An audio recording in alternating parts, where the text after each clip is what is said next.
Hey, this is Matt. Once again, we're about to another video. There's another paid request, this time for Nate. First off, I apologize for the lateness, Nate. I just was caught up with other stuff, but thank you for your patience. For those interested in requesting pretty much any type of videos, topics, randomness, out of the blueness, re-reviews, rankings, lists, commentaries, whatever it may be, feel free to send them either directly to my PayPal or join my Patreon. Both links are down below in the info box, and I will try to get to it as soon as I can. That's why I'm trying to get about 3 a day done. At least you're trying to. But this is for the Ralph Bakshi film Wizards from 1977. Now, Ralph Bakshi, the first I saw of his was Fritz the Cat, I believe. And I think the first one came out on Blu-ray, but I think it's out of print. If it is, as such, as I missed out, because I didn't have the money at the time. And then I remember looking back and it was sold out. Maybe it's in again. Maybe I'll check after this. And I think the sequel, 9 Lives of Fritz the Cat, came out on Blu-ray as well. But they also did stuff like Heavy Traffic. He did American Pop. I say they, he. Definitely, and one of the inspirations for heavy metal, I would assume at least, which is a great movie. And Wizards I had heard a lot about. It was okay. I would say I like the Fritz the Cat movies more. It's beautiful to look at. I love this old school animation from the 70s. I love the designs. I love all the different creatures. You got fairies and elves and all this stuff. The bad guys, all these different types of creatures, and some are wearing these costumes of green, some are red. The assassin, at first known as, I want to get the name, Necron 99. A lot of times if you see publicity, this is what's on the cover. It's in red, and you only see the eyes. It's a robot that's an assassin. I like the look of that. Again, it's very psychedelic backdrop, the old school animation. I'm a sucker for that stuff. So, at the very least, it was a short film. It was less than an hour and 20 minutes long. And you can at least just witness the beautiful, psychedelic, trippy acid. I don't take acid, but if you watch these Ralph Bakshi films, you have a good guess of what acid looks like if you did take it. I think also was a Fire and Ice he did as well. He did quite a few films. Did he do Cool World? I always forget that. And I don't like Cool World. Just sadly, you don't really see a lot of Ralph Bakshi stuff nowadays, which would be great to see. If not him, then someone else do a Ralph Bakshi type of movie for variety, but you just don't see that anymore. Maybe be considered too risque, or you'll be canceled, or just like you have this princess fairy, the daughter of the president, and she's a fairy, but her tits are ready to just burst out the seams. And then, let me take a step back. The story of the film is pretty much technology versus magic. Now, one thing that was a bit weird is that they go through a lot of story through still pictures. Where it's like, here's a still picture and there's narration. Here's a still picture, there's narration. Now, thankfully, most of the film isn't like that, but there are sections where when they got to go through a lot of backstories, like here's a still picture, as oh, well, there's a nuclear war, and then there's mutants, and then like 3,000 or so years go by, and then there's this, the true ancestors of the fairies, the elves, they came back, while the humans were turned to mutants, and then creatures, and then this woman, this fairy gave birth to 2 magicians, 2 wizards. One was good, named Avatar. One was bad, named Black Wolf.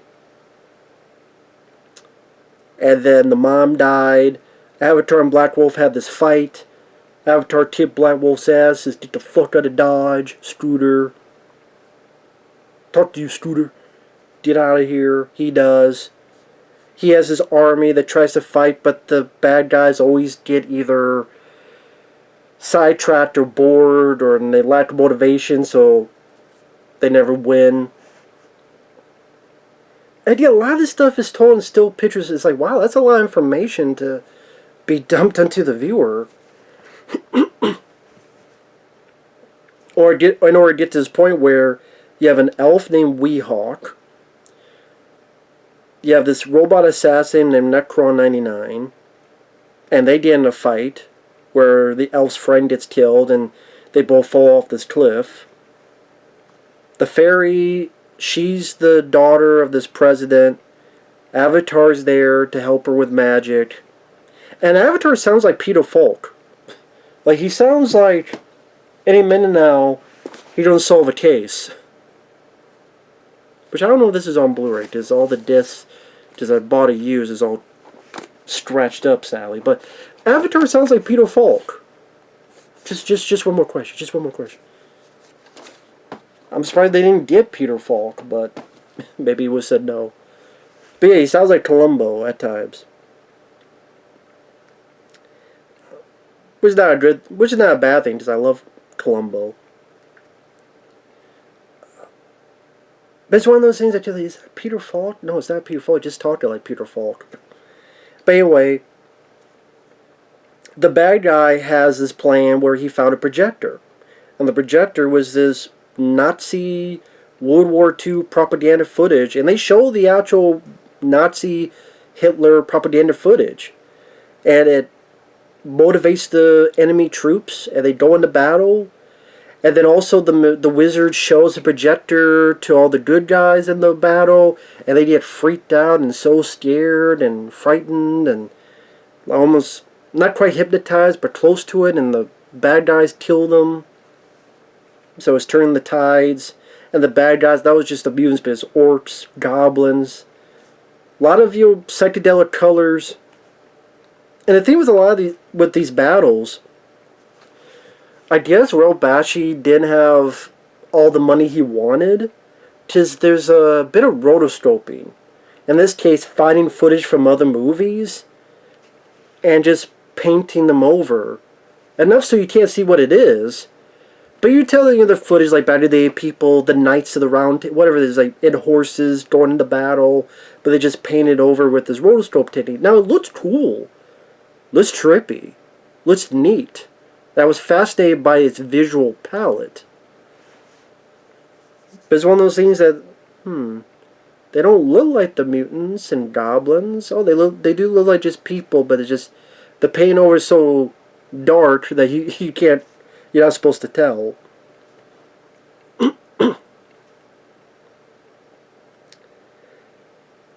So one thing leads to another. The president is killed by the robot assassin. The magician wizard, whatever you call it, Avatar stops Necron 99, reprograms him to be peace, and the four of them go on their journey. That's especially when the movie, I thought, kind of dipped in quality for me. Like I said, I thought it was okay. The reason I didn't love it is that the four, their adventure was kind of lame to me. It was kind of not much of an adventure. I mean, they go on this almost subplot where they go through this fairy field where they get messed up, and then the Avatar is like, stop that shit. And this little fairy's like, oh, it's okay. Then someone shoots at him and kills him. I still don't know if that was who really shot him. If it was the robot Peace, where he's supposed to be a good guy at that time. It was supposed to be the princess. Her arms were trapped, unless she shot from her twat. So maybe it was supposed to be Peace, but then he did because he was off kilter, and he's, I don't know. I'm guessing that's what it was. And then Avatar and the girl get caught, and then they did teleport into the snowy mountains, and then after Peace helps the elf Weehawk out of a little jam, They find them. Then, spoiler alert, spoilers, they see a tank, Peace goes up, and the girl throws a sword and... Well, there's a little thing, to be honest, beforehand. They get to where they need to go to rally the other armies up. The girl touched the robot Peace. Peace, I guess, as a robot, is trying to fight the evil forces of the bad guy. And Avatar kind of pushes him back. That's when you see the trailer at the end with the four of them down here and the explosion in the sky. That's the scene where that happens.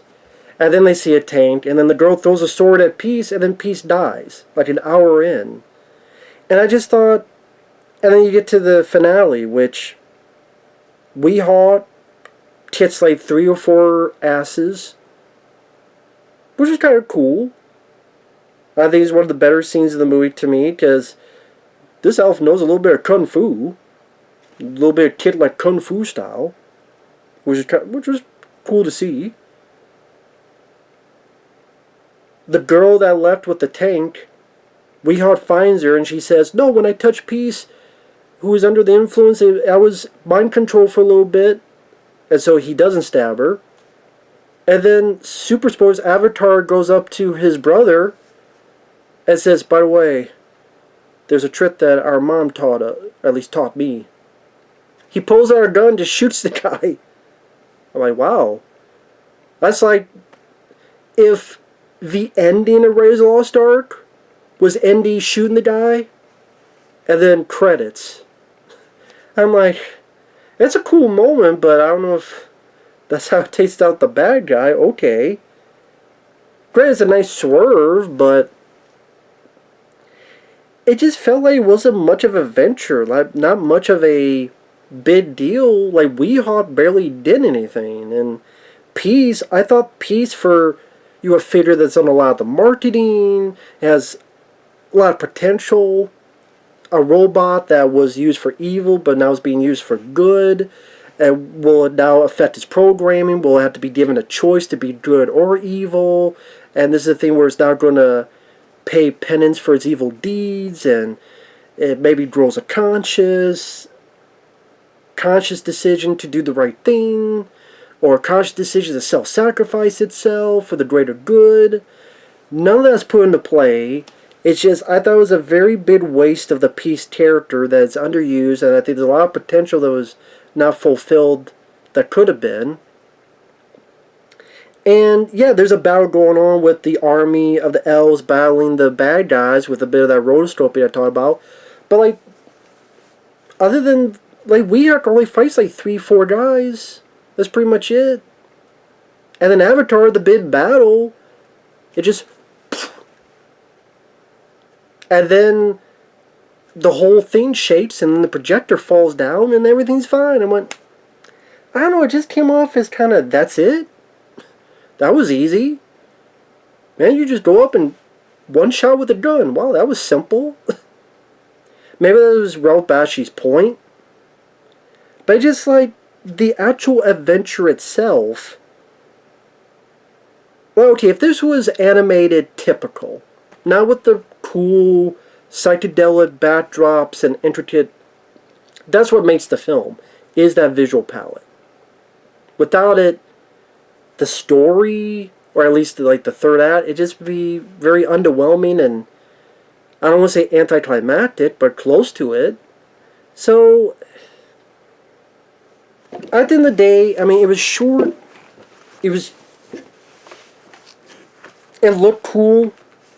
I didn't mind the music, the voices.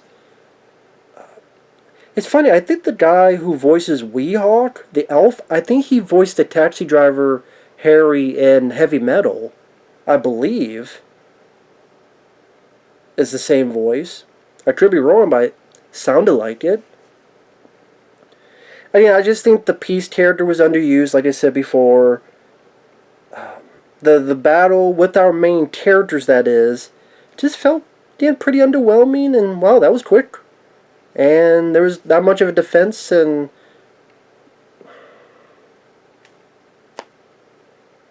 I felt, I don't know, just, It was like, oh, that's it? Oh, it didn't seem like much of a fucking...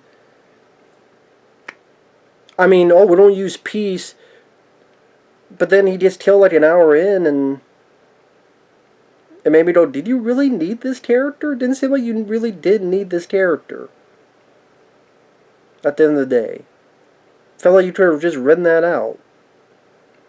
And then we ought like give him a bit more to do. Give him at least type of a fight with the bad guy, or maybe there's a subordinate bad guy. But bad idea. Maybe that would be viewed as too typical. I don't know. And again, a lot of the sections where these, well, again, there's like maybe three or so times where these still pictures give a lot of exposition, and it's like that would have been nice to see animated instead of just still pictures. Yeah, I don't know if that was a budget thing, but like the whole opening, it would have been nice to see all that anime instead of seeing here's a still picture animation, here's a still picture animation. The see in this fluid psychedelic trip of like this battle of brother versus brother with magic. The fact those were just still pictures, that was disappointing. You know, at the beginning of the film. But just then you're thinking, well, it's going to be at the end. Nah. I didn't. I give credit that it's a nice swerve. You don't expect. But at the same time, you're going, oh, you build up this idea of you're this big magician, and you don't really get to showcase much of it at the end. But I just, I don't know, that was the point. I don't know. I just, I don't think it's a film I would ever watch again. It was worth a watch. It was okay. I would give it maybe, I don't know, for the visuals, the creativity of the designs, like the bad guys had these neat looking outfits. He has some weird moments. Like one soldier's talking to his other soldier named Fritz, and he thinks he's dead, but then the guy gets up, and then he accidentally kills the guy. Oh, they killed Fritz! They killed Fritz! I think the director did that, for I understand, because people were upset that Fritz the Cat was dead in some kind of issue or some kind of book he had done. Just kind of like a weird but kind of entertaining moment in the film. And you know, like Weehawk, the characters aren't really given that much to be developed. I mean, like, if you were to ask me three things about Weehawk, he's an elf. He has a sword.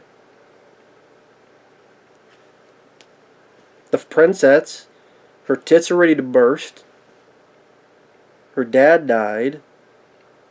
She's taken over for a little bit.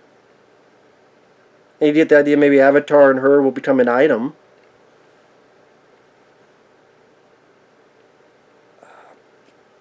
I mean, if you were to tell me that this would be like the robot Peace, I think there's a lot of stuff you could have played up with it and stuff, and this tension between Weehawk and Peace, and I don't trust him, and blah blah blah.